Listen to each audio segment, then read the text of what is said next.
ശാലോം പ്രേക്ഷകർക്കെല്ലാം നോമ്പുകാല ആശംസകൾ.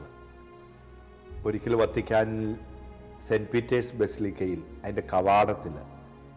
അതിൻ്റെ കവാടത്തിൽ ഞാൻ നിൽക്കുമ്പോൾ മനോഹരമായ പിയത്ത, അതിനു മുൻപിൽ പ്രാർത്ഥനയോടെ നിൽക്കുമ്പോൾ എൻ്റെ കണ്ണിലൂടെ കണ്ണുനീര് ഒഴുകിയിറങ്ങി.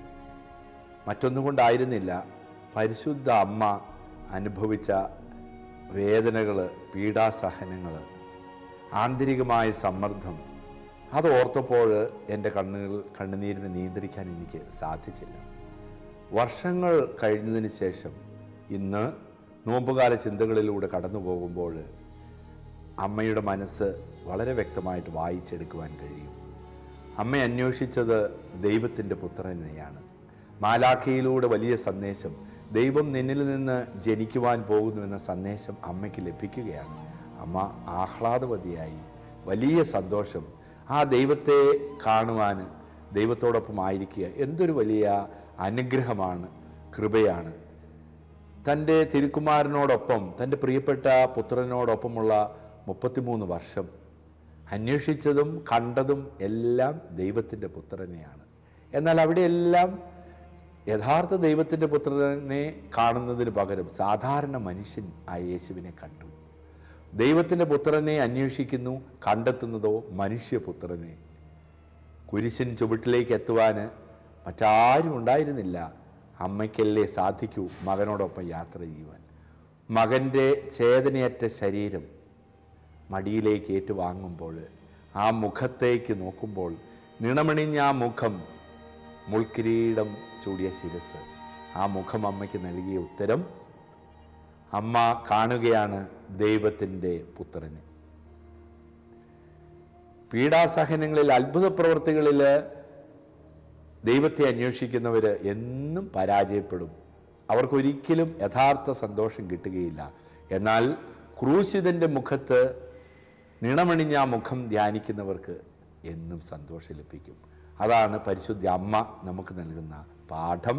ഈ നോമ്പുകാലത്ത് നമുക്ക് അമ്മയെ പിൻചൊല്ലാം. ജോബിൻ്റെ പുസ്തകം അവസാന അധ്യായത്തിലേക്ക് കടക്കുമ്പോൾ നമ്മെ പഠിപ്പിക്കുന്നത് മറ്റൊന്നല്ല.